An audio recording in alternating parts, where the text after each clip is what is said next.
ನಮಸ್ಕಾರ. ನೀವು ಬಹಳಷ್ಟು ಸಲ ರಾಶಿ ಭವಿಷ್ಯವನ್ನು ಜ್ಯೋತಿಷವನ್ನು ಕೇಳಿರ್ತೀರ, ಬಟ್ ಅದು ನಿಜ ಆಗಿರೋದಿಲ್ಲ. ಇದಕ್ಕೆ ಹಲವಾರು ಕಾರಣಗಳಿದೆ. ಯಾಕೆಂದ್ರೆ ನಿಜವಾದ ಜ್ಯೋತಿಷ ಅಂತಂದ್ರೆ ನ್ಯೂಮರಾಲಜಿ ಅಲ್ಲ. ನ್ಯೂಮರಾಲಜಿಯಲ್ಲಿ ಎಲ್ಲಾ ಡೇಟ್ಗಳಲ್ಲೂ ಸಕ್ಸಸ್ಫುಲ್ ವ್ಯಕ್ತಿಗಳು ಹುಟ್ಟಿದ್ದಾರೆ. ಎಲ್ಲಾ ಡೇಟ್ಗಳು ಹುಟ್ಟಿದವರು ಸಮಸ್ಯೆಗಳಾಗುತ್ತೆ. ಒಂದೇ ಡೇಟ್ ಅಲ್ಲಿ ಬಹಳಷ್ಟು ಜನ ಹುಟ್ಟಿರ್ತಾರೆ. ಅದೇ ತರ ವಾಸ್ತು ಪ್ರಕಾರ ನೀವು ಹೋದ್ರೆ ಒಂದೇ ಮನೆಯಲ್ಲಿ ಎರಡ್ ಮೂರು ಕುಟುಂಬಗಳಿರುತ್ತೆ. ಒಂದೊಂದು ಕುಟುಂಬ ಚೆನ್ನಾಗಿರುತ್ತೆ, ಒಂದ್ ಕುಟುಂಬ ಚೆನ್ನಾಗಿರಲ್ಲ.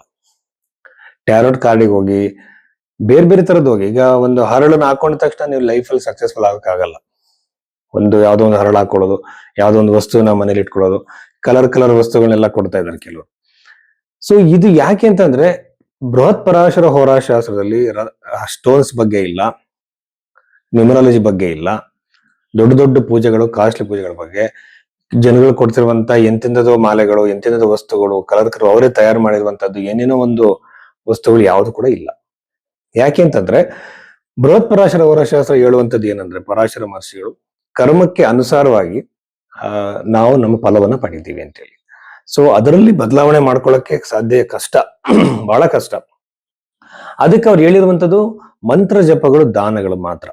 ಸೊ ಮಂತ್ರ ಜಪಗಳು ಅಂದ್ರೆ ಯಾವ ಗ್ರಹದಿಂದ ಸಮಸ್ಯೆ ಆಗ್ತಿದೆ ಆ ಗ್ರಹಕ್ಕೆ ಮಂತ್ರ ಜಪಗಳು, ದಾನಗಳು ಆ ಗ್ರಹಗಳಿಗೆ ಸಂಬಂಧಪಟ್ಟಂತೆ. ಕಾರ್ಮಿಕ್ ರೆಮಿಡಿ ಅಂತಾರೆ. ಈಗ ಶನಿಯ ಪ್ರಭಾವ ನೀವು ಜಾತಕದಲ್ಲಿ ಅತಿ ಹೆಚ್ಚಾಗಿದ್ದು ನಿಮ್ಗೆ ಸಮಸ್ಯೆ ಆಗ್ತಿದ್ದಾಗ ಶನಿ ರೆಪ್ರೆಸೆಂಟ್ ಮಾಡುವಂತಹ ವಯಸ್ಸಾದವರಿಗೆ ಸಹಾಯ ಮಾಡುವುದು, ವೃದ್ಧಾಶ್ರಮಗಳಿಗೆ ಸಹಾಯ ಮಾಡುವುದು, ಈ ತರ ಇದೇ ಹೊರತು ಇವೆಲ್ಲ ಜ್ಯೋತಿಷ್ಯ ಅಲ್ಲ. ಹಾಗಾಗಿ ನಿಜವಾದ ಜ್ಯೋತಿಷ್ಯ ಏನಂತ ಜನಗಳು ತಿಳ್ಕೋಬೇಕು. ಮತ್ತೆ ಜ್ಯೋತಿಷರು ಹೇಳಿದಂಥದ್ದು ಯಾಕೆ ಸುಮಾರು ಸಲ ನಿಜ ಆಗಲ್ಲ ಅಂದ್ರೆ, ಒಂದು, ನಿಮ್ಮ ಡೇಟ್ ಆಫ್ ಬರ್ತ್ ಟೈಮ್ ಸರಿ ಇರಲ್ಲ. ಎರಡನೇದು, ನಿಮ್ಮ ಡೇಟ್ ಆಫ್ ಬರ್ತ್ ಟೈಮು ಸರಿ ಇಲ್ಲ ಅಂದ್ರೆ ಅವ್ರಿಗೆ ಹೇಗ್ ಭವಿಷ್ಯ ಹೇಳ್ಬೇಕು ಅಂತ ತುಂಬಾ ಜ್ಯೋತಿಷರಿಗೆ ಗೊತ್ತಿಲ್ಲ. ನಾನು ಅನುಸರಿಸೋ ಪದ್ಧತಿ ಏನಂದ್ರೆ, ನಿಮ್ಮ ಜಾತಕದಲ್ಲಿ ಮತ್ತೆ ನಿಮ್ಮ ಹಸ್ತದಲ್ಲಿ ಇರುವಂತಹ ಲಕ್ಷಣಗಳನ್ನ ಎರಡನ್ನೂ ಕೂಡ ನಾನು ಗಮನಿಸಿ ಅನ್ವಯಿಸಿ ಹೇಳ್ತೀನಿ. ಯಾಕೆಂತಂದ್ರೆ ನಾಡಿ ಜ್ಯೋತಿಷದಲ್ಲಿ ಹಸ್ತದಲ್ಲಿರುವಂತ ಲೈನ್ಸ್ ಒಬ್ರಿಗಿದ್ದಂಗೆ ಇನ್ನೊಬ್ರಿಗೆ ಇರಲ್ಲ. ಅದನ್ನು ಗಮನಿಸಿ ಜಾತಕವನ್ನ ಮ್ಯಾಚ್ ಮಾಡಿದಾಗ ಬರ್ತ್ ಟೈಮ್ ಸರಿ ಇಲ್ಲ ಅಂದ್ರೂ ಕೂಡ ನಾವು ಪ್ರೆಡಿಕ್ಷನ್ಸ್ ನ ಕೊಡ್ಬೋದು, ಬಹಳ ಈಸಿಯಾಗಿ ಹೇಳ್ಬೋದು. ಇದು ಜ್ಯೋತಿಷ್ಯ ಆಗುತ್ತೆ. ಅದು ಬಿಟ್ಟು ನೀವು ಬರೀ ರಾಶಿ ಮೇಲೆನೆ ಎಲ್ಲ ಹೇಳ್ಬಿಡ್ತಾರೆ, ಎಲ್ಲಾನು ಕೂಡ ಜಮ್ ಸ್ಟೋನ್ಸ್ ಹಾಕೊಳ್ಳಿ ಅಂತ ಹೇಳ್ಬಿಡ್ತಾರೆ, ಹೆಸರು ಚೇಂಜ್ ಮಾಡ್ಕೊಳ್ಳಿ ಅಂತ ಹೇಳ್ತಾರೆ. ಒಂದೇ ಹೆಸರಲ್ಲಿ ಸಕ್ಸಸ್ಫುಲ್ ಆದವರು, ಫೇಲ್ಯೂರ್ ಆದವರು ತುಂಬಾ ಜನ ಇದ್ದಾರೆ. ಸೊ ಇದು ನಿಜವಾದ ಜ್ಯೋತಿಷ್ಯ. ಹಸ್ತ ಸಾಮುದ್ರಿಕೆಯನ್ನ, ರೇಖೆಗಳನ್ನ, ಜಾತಕವನ್ನ ಮ್ಯಾಚ್ ಮಾಡೋದೇ ನಿಜವಾದ ಪದ್ಧತಿ. ಸೊ ಇದು ನಮ್ಮ ಋಷಿಗಳ ಕಾಲದಿಂದಲೂ ಇದೆ. ಸೊ ಆ ರೀತಿ ನಿಮ್ಮ ಜಾತಕವನ್ನು ತೋರಿಸೋದಕ್ಕೆ ಭೈರವಿ ಆಸ್ಟ್ರೋದಲ್ಲಿ ಸಂಪರ್ಕವನ್ನು ಮಾಡಬಹುದು. ಮೇಷ ರಾಶಿ 2026 ಜೂನ್ 7ನೇ ತಾರೀಕಿನ ನಂತರದಲ್ಲಿ, ಈ ಒಂದು ವಾರ ಫಲದಲ್ಲಿ ಮೇಷ ರಾಶಿಯಲ್ಲಿ ಜನಿಸಿದಂತವ್ರಿಗೆ ಏನೆಲ್ಲ ವಾರ ಫಲದಲ್ಲಿ ಸಾಧ್ಯತೆಗಳಿದೆ ಅಂತ ನಾವು ನೋಡೋದಾದ್ರೆ, ರಾಶಿ ಭವಿಷ್ಯ ಅನ್ನುವಂಥದ್ದು ಒಂದು ಟ್ರೆಂಡ್ ನ ಹೇಳುವಂಥದ್ದು. ಈ ರೀತಿ ಸಾಧ್ಯತೆಗಳಿದೆ ಅಂತ, ಬಟ್ ಅದು ಕನ್ಫರ್ಮ್ ಆಗೋದು ನಿಮ್ಮ ಲಗ್ನದಿಂದ ಮಾತ್ರ. ಸೊ ಲಗ್ನ ಯಾವುದು ಅಂತ ನಮಗೆ ಗೊತ್ತಿರಬೇಕು. ಸೊ ಹೀಗೆ ರಾಶಿಯಲ್ಲಿ ಇರುವಂತಹ ಕುಜಗ್ರಹ ಯೂಶುವಲ್ ಆಗಿ ಬಂದು ಪ್ರಾಪರ್ಟಿನ ಕೊಡುವಂತ ಸಾಧ್ಯತೆ ಬಹಳಷ್ಟು ಇರುತ್ತೆ. ಈಗ ಪ್ರಾಪರ್ಟಿಗಳಿಗೆ ಸಂಬಂಧಪಟ್ಟಂತೆ ಒಂದು ಪಿತ್ರಾರ್ಜಿತ ಸ್ವತ್ತು, ಅಥವಾ ನೀವೇ ಮಾಡುವಂತ ಸ್ವತ್ತು, ಅಥವಾ ನಿಮಗೆ ನಿಮ್ಮ ಲೈಫ್ ಪಾರ್ಟ್ನರ್ ಇಂದ ಬರ್ಬೇಕಾಗಿರೋ ಸ್ವತ್ತು, ಅಥವಾ ಮಕ್ಕಳಿಂದ ಬರ್ಬೇಕಾಗಿರೋ ಸ್ವತ್ತು, ಇಷ್ಟು ರೂಪದಲ್ಲಿ ಹಲವಾರು ರೂಪದಲ್ಲಿ ಬರುತ್ತೆ. ಸ್ತ್ರೀಧನ ಅಂತ ಹೇಳ್ತಾರೆ, ಮಾತೃಧನ ಅಂತ ಹೇಳ್ತಾರೆ, ಮಾತೃಧನ ಯೋಗ ಅಂತಾನೆ ಹೇಳ್ತಾರೆ. ಯೂಶುವಲ್ ಆತರ ಯೋಗಗಳೆಲ್ಲ ಇದೆ. ಇದು ಸಾಧ್ಯತೆ ಮೇಷರಾಶಿಯಲ್ಲಿ ಜನಿಸಿದಂತವ್ರಿಗೆ ಅತಿ ಹೆಚ್ಚಾಗಿ ಇರುತ್ತೆ. ಮೇಷರಾಶಿಯಲ್ಲಿ ಕೃತಿಕ ನಕ್ಷತ್ರದಲ್ಲಿ ಜನಿಸಿದ್ರೆ ಅದರ ಅವಕಾಶಗಳು ಜಾಸ್ತಿ ಅಂತ ಹೇಳ್ಬೋದು. ಎಗೇನ್ ಸೆಕೆಂಡ್ ಹೌಸ್ಗೆ ನಾವು ಹೋಗೋದಾದ್ರೆ, ದ್ವಿತೀಯ ಭಾವದಲ್ಲಿ ಸೂರ್ಯನಿರುವಂಥದ್ದು ವಿದ್ಯಾರ್ಥಿಗಳಿಗೆ ಬಹಳ ಒಳ್ಳೆಯದು. ವಿದ್ಯಾರ್ಥಿಗಳಿಗೆ ಒಂದು ಏಕಾಗ್ರತೆ ಚೆನ್ನಾಗಿರುತ್ತೆ, ಸ್ಕೋರ್ ಚೆನ್ನಾಗಿ ಬರುತ್ತೆ, ತಾವು ಅನ್ಕೊಂಡಂತಹ ಒಂದು ಪೊಸಿಷನ್ ಅವರು ಕಾಪಾಡ್ಕೊಂತಾರೆ. ಹಾಗಾಗಿ ವಿದ್ಯಾರ್ಥಿಗಳಿಗೆ ಬಹಳ ಒಳ್ಳೆಯದು. ಒಂದು ತಮ್ಮ ನಾಲೆಡ್ಜ್ ಇಂದ ಮಾಡುವಂತ ಬಿಸ್ನೆಸ್ಗಳು ಏನಿರುತ್ತೆ, ಟೀಚಿಂಗ್ ಪ್ರೊಫೆಷನ್ ಆಗಿರ್ಬೋದು, ಕೆಲವರು ಕಂಟೆಂಟ್ಗಳನ್ನ ಮಾಡ್ತಾರೆ, ಆ ಬಿಸ್ನೆಸ್ ಗಳಿಗೆ ಬಹಳ ಒಳ್ಳೇದಾಗತ್ತೆ. ಮಕ್ಕಳಿಗೆ ಒಳ್ಳೇದಾಗತ್ತೆ. ಈ ರಾಶಿ ಜನಿಸಿದಂತರ ಮಕ್ಕಳಿಗೆ ಒಂದು ಉದ್ಯೋಗದಲ್ಲಾಗಿರ್ಬೋದು, ವಿದ್ಯಾಭ್ಯಾಸದಲ್ಲಾಗಿರ್ಬೋದು ಬಹಳ ಅನುಕೂಲಗಳನ್ನ ನೋಡುವಂತಹ ಸಾಧ್ಯತೆ ಇರುತ್ತೆ. ಆಮೇಲೆ ಚತುರ್ಥ ಭಾವದಲ್ಲಿ ಗುರುಗ್ರಹ ಟ್ರಾನ್ಸಿಟ್ ಆಗೋಗಿದೆ ಕರ್ಕಾಟಕ ರಾಶಿಗೆ.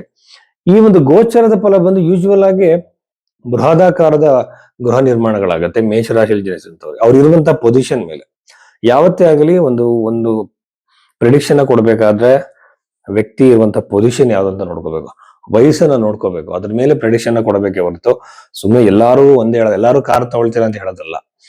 ಈ ಬಗ್ಗೆಲಿ ನಾವು ನೋಡುವಾಗ ಗುರುಗ್ರಹ ಚತುರ್ಥ ಭಾವವನ್ನ ರೆಪ್ರೆಸೆಂಟ್ ಮಾಡುವಾಗ ಉಚ್ಚ ಸ್ಥಾನದಲ್ಲಿ ಯೂಶುವಲ್ ಆಗಿ ಏನಾಗುತ್ತೆ ಅಂತಂದ್ರೆ, ಕುಟುಂಬದಲ್ಲಿ ಸಂತೋಷದ ವಾತಾವರಣ, ಒಳ್ಳೆಯ ಒಂದು ಆಹ್ಲಾದಕರವಾದ ವಾತಾವರಣ, ಮನೆಯಲ್ಲಿ ಒಂದು ಜಗಳಗಳು, ಕಿರಿಕಿರಿಗಳು, ಅಂಡರ್ಸ್ಟ್ಯಾಂಡಿಂಗ್ಸ್ಗಳು ಸರಿ ಆಗ್ತವೆ.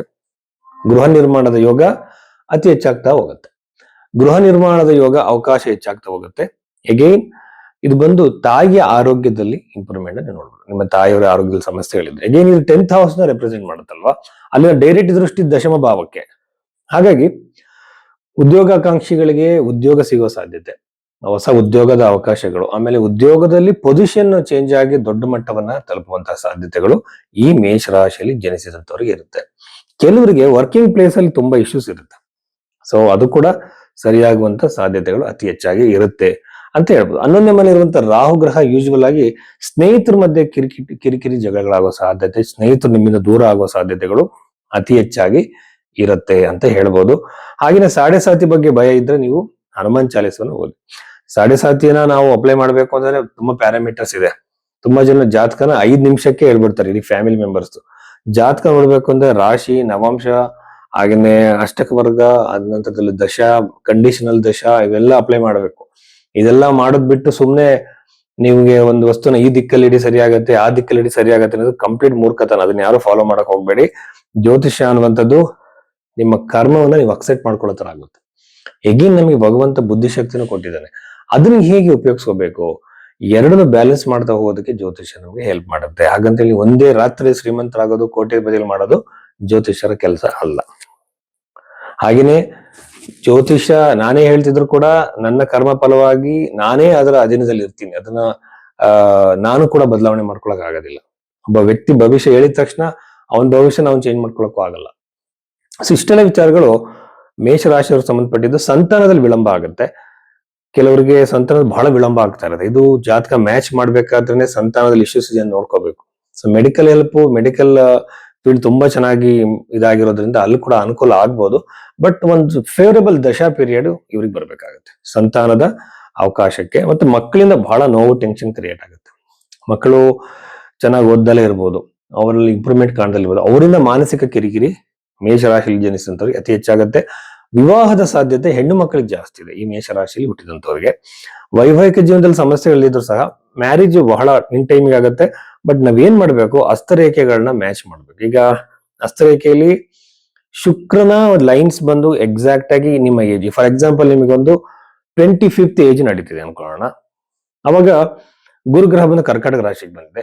ಹಸ್ತದಿಲ್ಲ ರೇಖೆಗಳು 24ನೇ ವಯಸ್ಸಿನ ಶುಕ್ರ ರೇಖೆಗಳು ಟಚ್ ಮಾಡ್ತಾ ಇದೆ ಅಂತ ನೋಡ್ಕೊಂಡು ಎಕ್ಸಾಕ್ಟ್ ಆಗಿ ಹೇಳ್ಬೋದು ಮ್ಯಾರೇಜ್ ಇದೆಯಾ ಇಲ್ವಾ ಅಂದ್ರೆ. ಇದು ಹಸ್ತ ಸಾಮುದ್ರಿಕೆಯನ್ನ ಜಾತಕಕ್ಕೆ ಅನ್ವಯ ಮಾಡುವಂತ ರೀತಿ. ಸೊ ಈ ರೀತಿಯಲ್ಲಿ ಮೇಷರಾಶಿಯವರಿಗೆ ವಿವಾಹದ ಸಾಧ್ಯತೆ ಇದೆ. ಬಟ್ ಮ್ಯಾಚ್ ಮೇಕಿಂಗ್ ನ ಸರಿಯಾಗಿ ಮಾಡಿಸ್ಕೊಳ್ಳಿ. ಯಾಕೆಂತಂದ್ರೆ ತುಂಬಾ ಡಿವೋರ್ಸ್ಗಳು, ಸೆಪರೇಷನ್ ಆಗ್ತಿರೋ ಕಾರಣನೇ ಜಾತಕದ ಹೊಂದಾಣಿಕೆ ಇಲ್ಲಿರುವಂತದ್ದು. ಲವ್ ಮ್ಯಾರೇಜ್ಗಳು ಕೂಡ ಫ್ಲಾಪ್ ಆಗ್ತವೆ. ಕಾರಣ ಅವನ ಒಳ್ಳೆಯ ಮುಖವನ್ನೇ ತೋರಿಸಿರ್ತಾನೆ ವ್ಯಕ್ತಿ, ಬಟ್ ಅವ್ನ ನೆಗೆಟಿವ್ ಮುಖ ಗೊತ್ತಾಗೋದು ನಮಗೆ ಅನಂತರದಲ್ಲಿ. ಹಾಗೆ ಜಾತಕ ಏನ್ ಮಾಡುತ್ತೆ, ಪರ್ಸನಾಲಿಟಿಯ ಅಂತರಾಳಕ್ಕೆ ಹೋಗುತ್ತೆ. ನೀವು ಯಾವ ತರ ವ್ಯಕ್ತಿ ಏನು ಅಂತೇಳಿ ಎಕ್ಸಾಕ್ಟ್ ಆಗಿ ನಾವು ಹೇಳ್ಬೋದು. ಅವನು ಕ್ರೂರಿನ, ಅವನ ಅಹಂಕಾರಿನ, ಪ್ರೀತಿ ಮಾಡುವಂತ ವ್ಯಕ್ತಿನ ಅಲ್ವಾ ಅಂತೇಳಿ. ಈ ತರ ಮಾಡಿದ್ರೆ ಲಕ್ಷಾಂತರ ರೂಪಾಯಿ ಮದುವೆ ಖರ್ಚು ಮಾಡ್ತೀವಿ, ಜಾತಕ ಮ್ಯಾಚ್ ಮೇಕಿಂಗ್ ಖರ್ಚು ಮಾಡಲ್ಲ. ಬಟ್ ತುಂಬಾ ಜನ ಜ್ಯೋತಿಷರು ಏನ್ ಮಾಡ್ತಾರೆ, ಕಂಪ್ಯೂಟರ್ ಮ್ಯಾಚ್ ಮೇಕಿಂಗ್ ಕೊಡ್ತಾ ಇದಾರೆ. ಅದನ್ನ ನಂಬಕ್ ಹೋಗ್ಬೇಡಿ. ಮ್ಯಾನ್ಯುವಲ್ ಅನಾಲಿಸಿಸ್, ಕ್ಯಾಲ್ಕುಲೇಷನ್ಸ್ ನ ಮಾಡ್ಬೇಕು. ಕಂಪ್ಯೂಟರ್ ಬಂದು ಸಹ ಕಂಪ್ಯೂಟರ್ ಎಲ್ಲ ಕ್ಯಾಲ್ಕುಲೇಷನ್ಸ್ ಗಳು ಆಗಲ್ಲ. ಸೊ ಇಷ್ಟು ವಿಚಾರಗಳು ಮೇಷರಾಶಿಯಲ್ಲಿ ಜನಿಸಿದಂತವರಿಗೆ.